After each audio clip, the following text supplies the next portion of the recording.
So I really wanted to just do something for International Women's Day.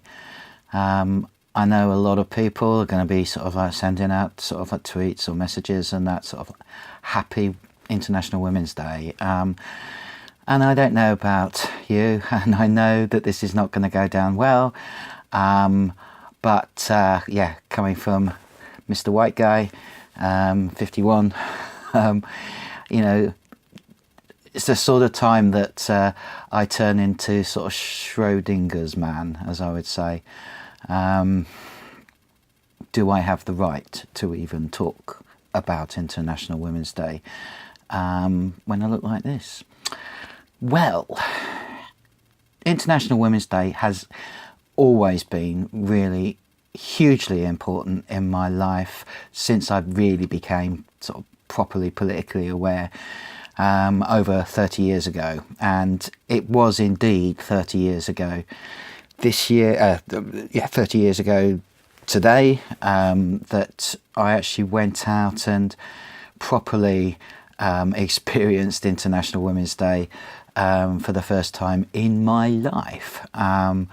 Back in the days when I walked the world as a angry young dyke and found myself in Amsterdam, and there was this massive women's party for International Women's Day in 1988. I happened to be there with some other young socialists planning a summer camp that was going to be happening later on in that year, and I met some turned out to be very good friends and comrades all the way through that process and that. But that night was just life-changing, and you know, the feeling of being around so many, well, hundreds of just completely diverse women, you know, loads of lesbians, lots of people who may well have,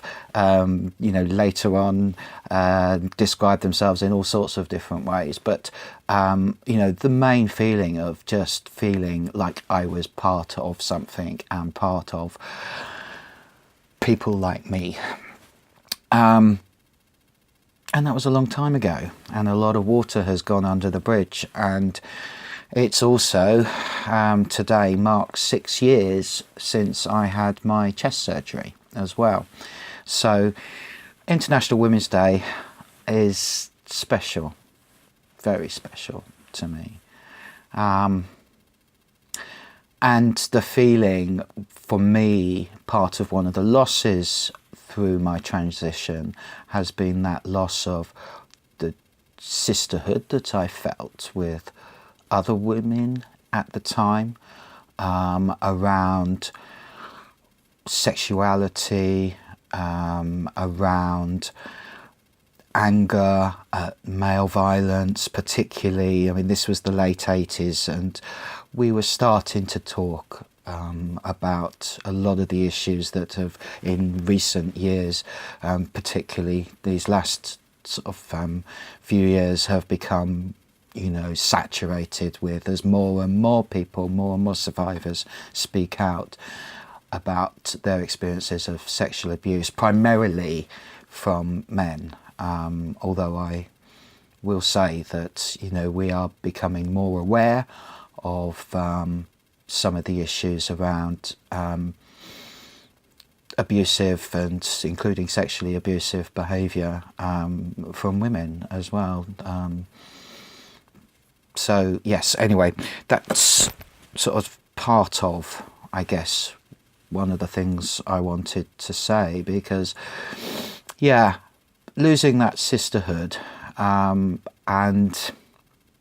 through my transition, sort of obviously re-engaging with community in a different way, particularly with my brothers in the trans male and trans masculine community, you know, has helped me not only embrace myself as I am, but also not lose on to what was so important in the learning from transitioning You know, having experienced sexism, misogyny in many different forms in the 42 years that I was perceived as female.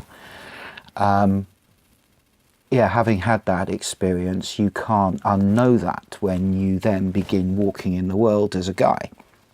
So, you know, so many different sort of experiences of how that feels from that perspective, and then coming into the world and being perceived as just any other guy has given me and other people, you know, great insight, I think, into being able to see through the lenses, perceive the world through the lenses of what it means to be a woman in the world, and what it means to be a man in the world, and what it means to be within and between fluidly those worlds.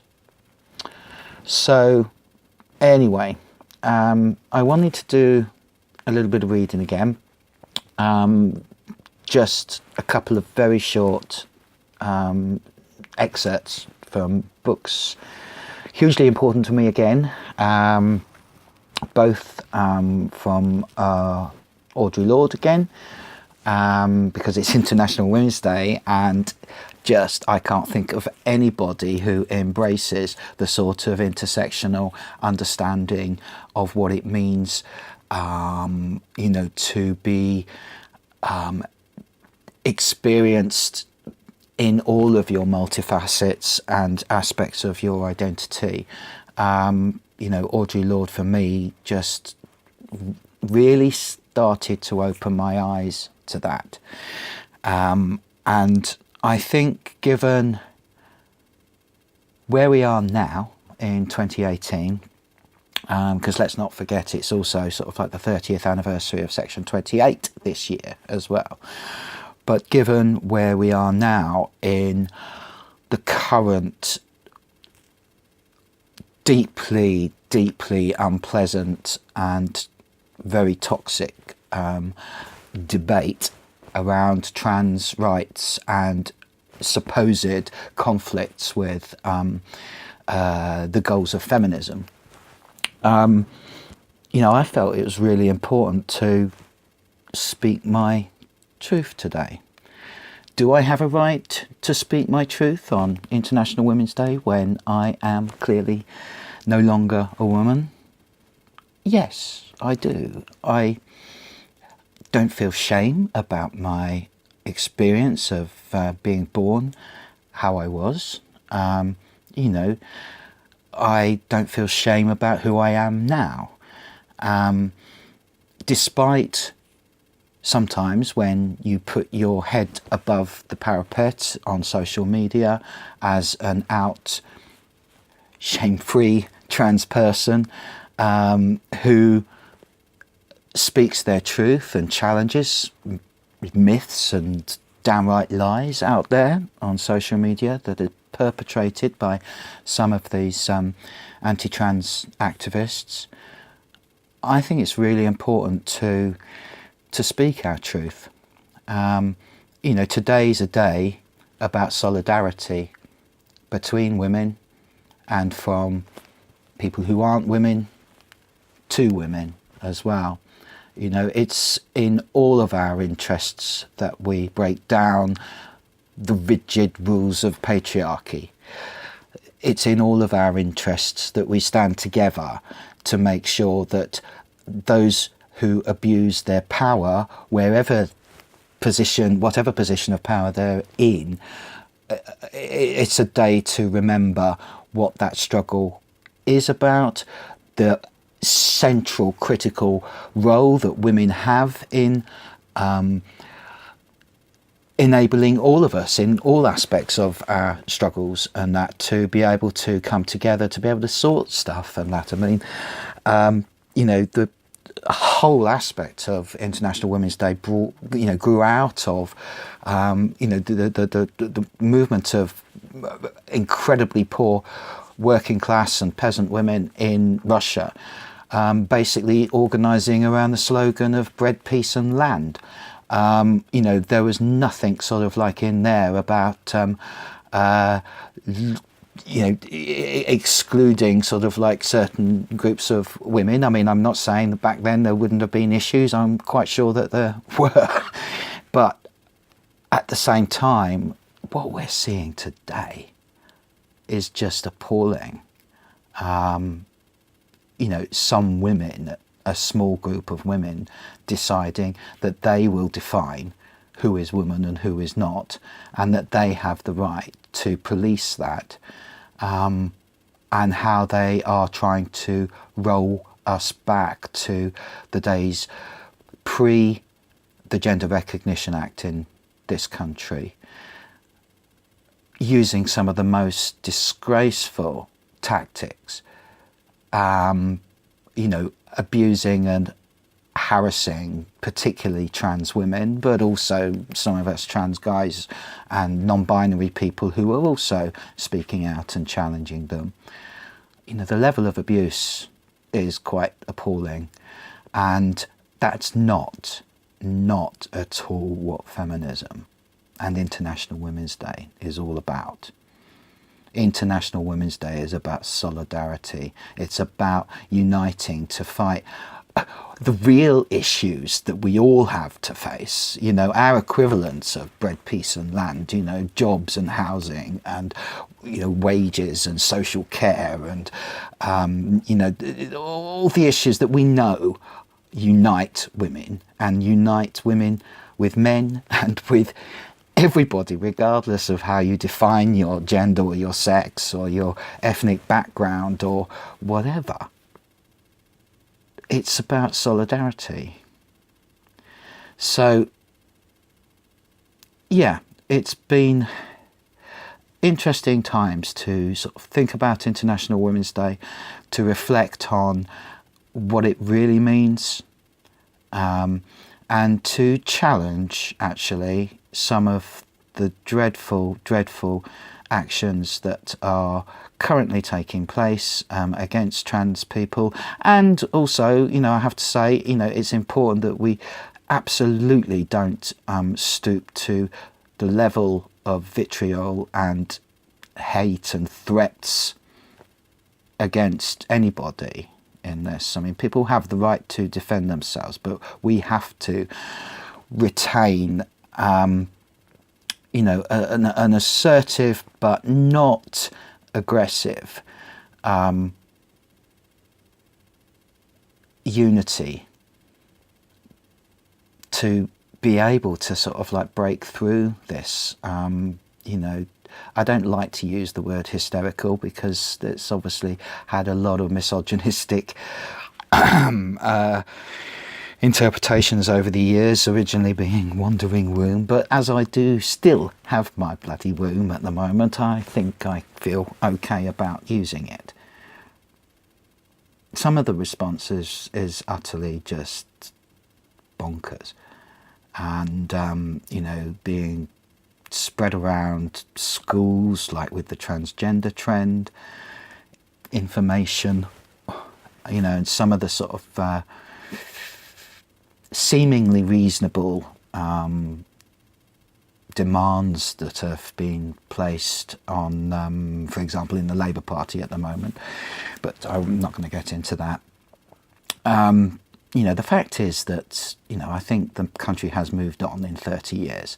You know, social attitudes have shifted and changed, and thank goddess for it. So, you know, some people just basically haven't moved on, and, you know, generationally in another 30 years time, you know, we will be in a very different place again, and, you know, people will be just thinking about trans people, whatever their age, or non-binary people, whatever their age, as being, well, just how we, or most people today consider, you know, lesbians, gay men, and increasingly bisexual people. Although I have to say, 30 years ago, if you were bisexual, you were shunned.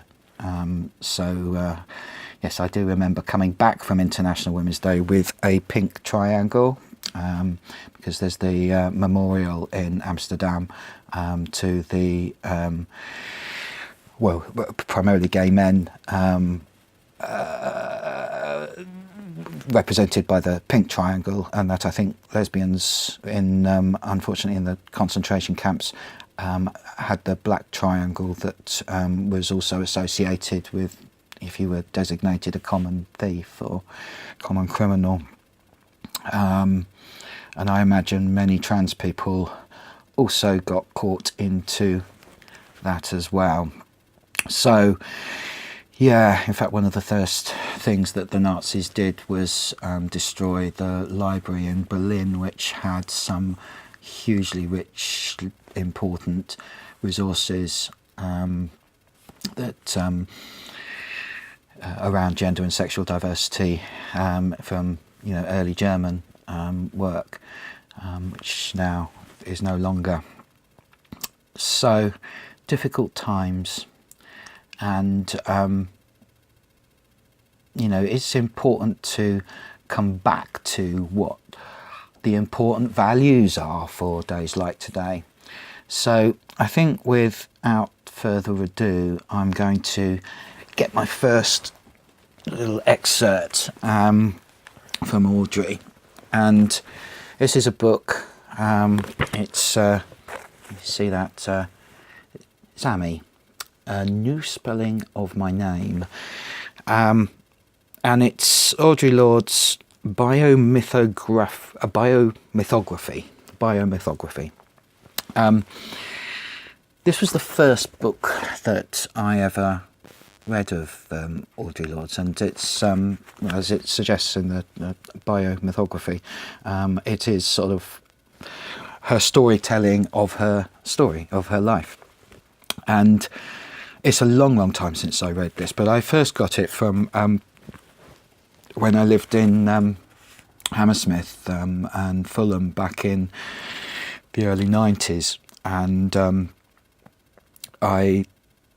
obviously that was back before the internet and everything and that, and just getting hold of stuff to read that meant something and that.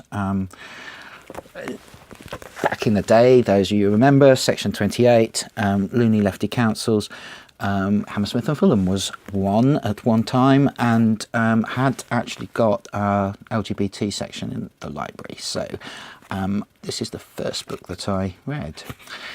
Anyway, I thought that I would just go back right to the very beginning, because the very beginning of this book is the prologue. And as I said, I haven't read this for many, many years. So very interesting as what I've just found, just discovered.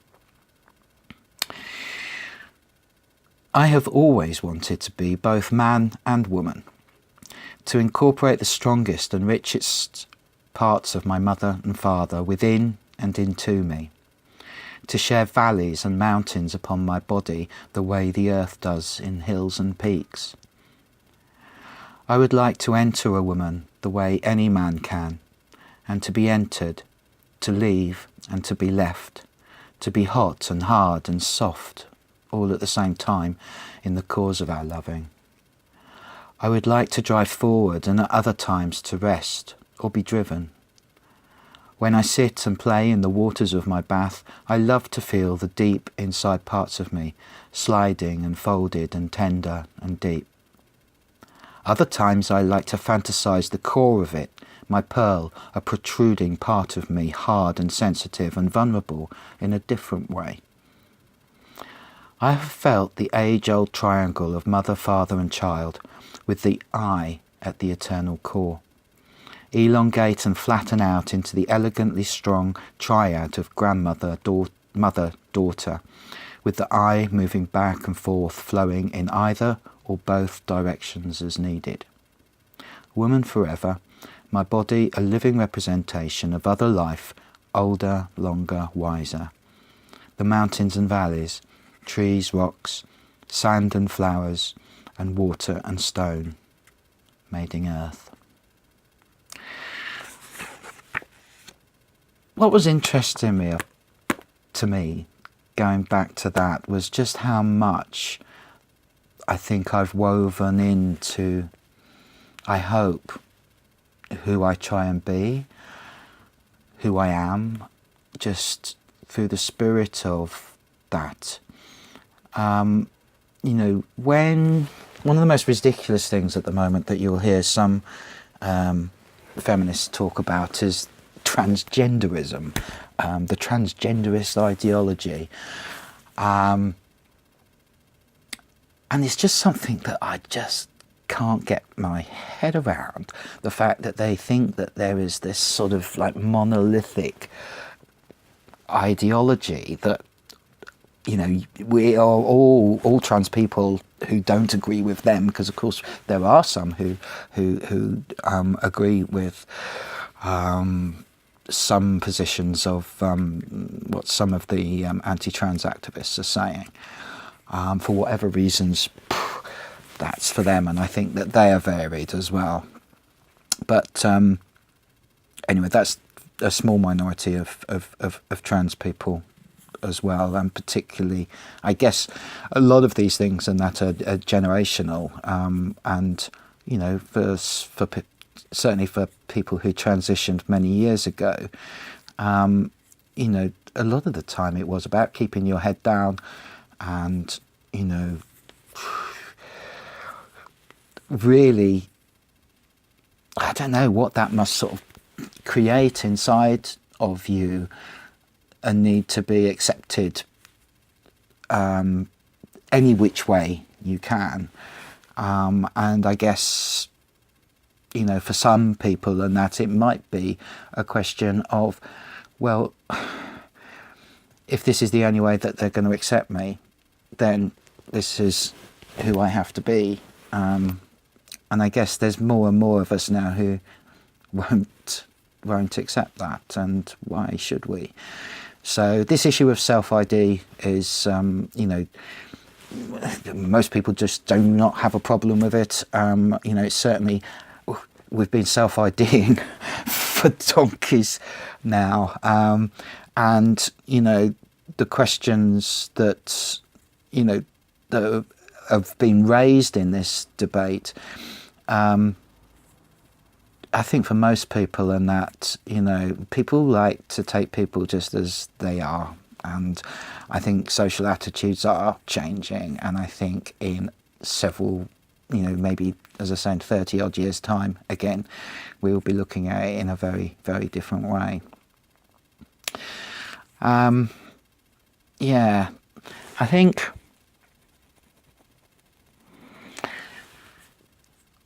I'm going to leave it there soon. I want to just finish off with another reading from Audre Lorde, and it's just again a very, very small excerpt. There's so much that you can get out of revisiting Audre Lorde, and I would really urge people to, yeah, go to your library. Certainly, there's a little book of Audre Lorde's work in St Ives Library now. I had a message back from the library today, which was lovely, because the books that I was able to gift in LGBT History Month are going very well. So, like, brilliant news. And watch this space for this as well, because in May I'll be doing a little talk in St Ives, my hometown, talking about what it's like basically growing up here in the 80s, where we are now, and what some of the parallels might be. But that'll come in later. Come later, basically. Yeah. So what I want to read from now is, again, if you can see that, it's from a collection of Audre Lorde's work, essays and things, Sister Outsider, essays and speeches, and the essay that I'm reading from, which was actually I think it's a speech that she made at some conference or other, New York University Institute for the Humanities conference a year ago. Oh, that's what she's writing from. But there's a particular paragraph in this that I really wanted to concentrate on, because it's not a long essay at all. In fact, it's what, 1, 2, 3 and a bit pages, so not much at all. But I didn't want to read it all. I just wanted to concentrate on one aspect. Right. As women, we have been taught either to ignore our differences or to view them as causes for separation and suspicion rather than as forces for change. Without community, there is no liberation, only the most vulnerable and temporary armistice between an individual and her oppression. But community must not mean a shedding of our differences, nor the pathetic pretense that these differences do not exist. Those of us who stand outside the circle of this society's definition of acceptable woman, those of us who have been forged in the crucibles of difference, those of us who are poor, who are lesbians, who are black, who are older, know that survival is not an academic skill. It is learning how to stand alone, unpopular and sometimes reviled, and how to make common cause with those identified as outside the structures in order to define and seek a world in which we can all flourish. It is learning how to take our differences and make them strengths. For the master's tools will never dismantle the master's house. They may allow us temporarily to beat him as his own game, but they will never enable us to bring about genuine change. And this fact is only threatening to those women who still define the master's house as their only source of support. Wow. Wow. I mean, she doesn't mention trans women there, although, you know, and I'm not an Audre Lorde expert by any means, and that, I mean, I am the sort of reader who will remember little bits and that, and more remember the feeling that goes along with it rather than being able to quote left, right and centre. I like what she says about the academic thing, though, because I think today there is a bit of a tendency from some to abuse a basic sort of like academic trope, you know, that if you're not arguing when you're citing sort of like X, Y or Z writers or papers or sort of like conferences or whoever, all right, that somehow your opinion isn't valid. Well, fuck that, basically. That is not liberation. That is using the master's tools to put down your sisters, whoever they are actually. It doesn't matter if they're trans women or not. You're putting down your sisters who maybe perhaps haven't had the opportunities that you've had to be able to sort of like go on your high horse and sort of like go through this academic paper or that academic paper. I'm not putting down, there's a role for academia, but there's also a role for actually talking in meaningful ways that all of us can relate to, that all of us can understand, and not try and hide basic prejudice behind some dressed up language that actually doesn't even get its facts right. So, you know, let's put that to one side. You know, the stuff that we've been talking about currently is impacting on huge numbers of people, and the fact that just such a small group of people can be so vocal in their antipathy to people whose lens that they're looking through the world might be different to theirs, but they will just keep on perpetuating and recycling the same old tired old so wrong stereotypes. the myths and the hate, and keeping everybody frightened of being able to just ask what questions they want to ask without any malice, because none of us really sort of like mind talking to people who are genuinely curious about what it means, what the issues really are and that. I mean, it's about being pilloried and being sort of like forced to justify your own existence, which is so wrong. So, sisters, Audre Lorde, if you get interested in what she has to say, then also keep up with the current debates around that. And I say current because it's about 10 years ago now, but there is another fantastic writer, genderqueer writer, Emi Koyama, who wrote the Trans Manifesto and has written a really good review of a conference that she went to, I think about 10 years ago now, which was an event in the name of Audre Lorde, or a memorial thing. But there were, let's say, quite a lot of issues, and particularly around I think sort of like trans stuff. So I'm not going to read from this at all, but you can find Emi's work on eminism.org. If I can figure out how to do it, I will put a little sort of like link on the bottom.